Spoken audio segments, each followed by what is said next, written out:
Listen, if you're a Blue Jays fan right now, you're probably feeling pretty good about where this roster stands heading into spring training. I mean, think about it. For the first time in what feels like forever, we're not sitting here agonizing over who's going to make the team. The roster is basically set.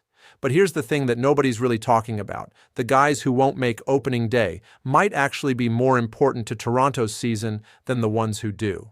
I know that sounds backwards, but stay with me here, because while most teams are bringing 30 guys to camp fighting for maybe 5 spots, the Blue Jays have a completely different situation brewing in Florida this spring. So yeah, Jesus Sanchez comes in, and suddenly that outfield uncertainty just evaporates. Shane Bieber's got forearm issues, sure, but that actually works out, because now Jose Barrios and Cody Ponce both have clear rotation spots right out of the gate. The bench is basically locked with Davis Schneider, Nathan Lukes, Miles Straw, and Tyler Heineman. The rotation's got Gausman, Cease, Yesevich, Barrios, and Ponce.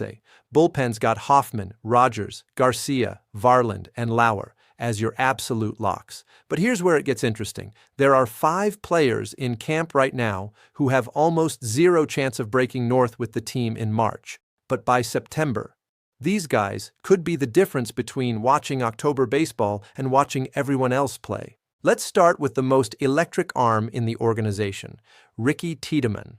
23 years old. This kid hasn't thrown a professional pitch since his Tommy John surgery wiped out his entire 2025 season. He's logged just 158 professional innings since 2022, and only 14 of those came at AAA. But when he's healthy, we're talking about a lefty who touches upper 90s with absolutely filthy stuff. Now, the Blue Jays aren't stupid. They know they can't just wind this guy up and give him 25 starts.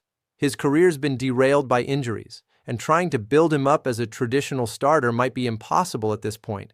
But what if they don't try to make him a starter at all? Think about what Toronto dealt with last postseason. Their lefty relievers posted a 6.52 ERA across 23 appearances. That's borderline unplayable, and here they've got a flame-throwing southpaw who could miss bats at elite rates out of the bullpen. The comparable everyone should be thinking about is Aaron Sanchez back in 2014. He threw just over 100 innings as a minor league starter, then became a high-leverage weapon for that playoff team down the stretch. Could Tiedemann follow that same path? Absolutely. And honestly, it might be Toronto's plan A for him. Get him reps at AAA, keep him healthy, and if everything goes right, you've got a devastating late-inning lefty for September and potentially October. Now let's talk about Yohendrick Pinango.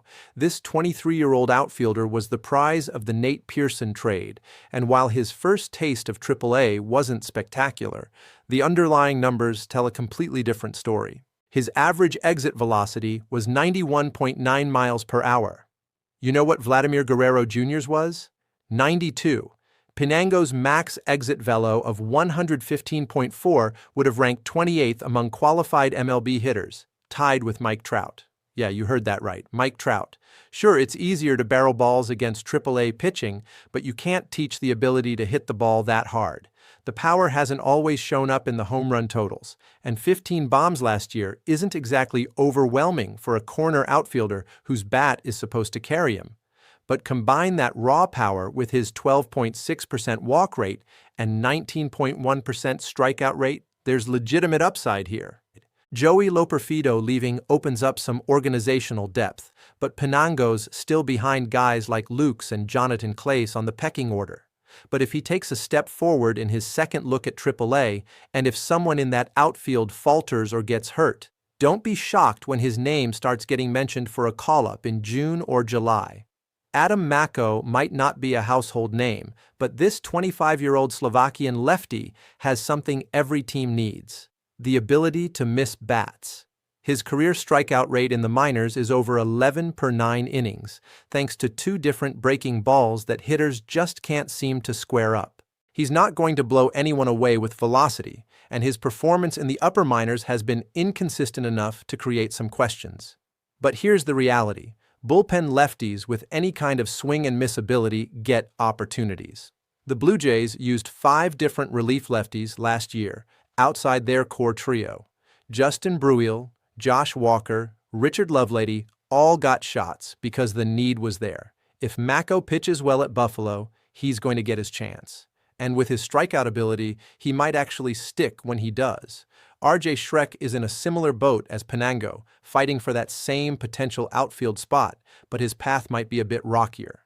To his credit, he's already been more productive at AAA offensively, and his 16.4% walk rate across 2 levels last year shows elite plate discipline.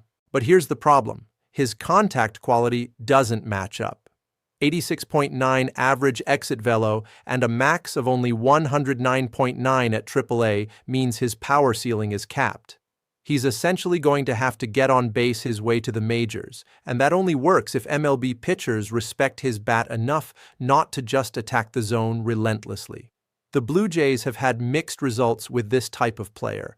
Cavan Biggio, Danny Jansen, Spencer Horwitz, Will Wagner, Davis Schneider. Sometimes it works, sometimes it doesn't. Usually you need either a truly elite eye or the ability to consistently pull the ball in the air to make it sustainable. If Schreck builds on his strong AAA debut early this year, we'll find out if he's got what it takes to overcome those limitations at the highest level. Finally, there's Brandon Valenzuela. I know. A third-string catcher doesn't exactly get the blood pumping, but the physical demands of catching mean that backup catchers almost always see significant time over 162 games. Valenzuela's got a well-regarded defensive skill set and enough pop in his bat to be interesting. Tyler Heinemann's coming off a 2.1 FWAR season, which looks great until you realize his career WRC plus before last year was 65. His expected batting average was .213, and his expected slugging was .291, which means he got incredibly lucky. If Heinemann regresses hard, which is absolutely possible, and Valenzuela's raking at AAA, don't be surprised if the Blue Jays make a change. It's not the most likely scenario, but it's far from inconceivable. The bottom line is this: spring training battles are overrated when your roster's already set. But the players who start the year in the minors, they might be the ones who determine whether Toronto's season ends in late September or late October. Keep your eyes on these 5 names, because by summer, they might be the most important players in the organization.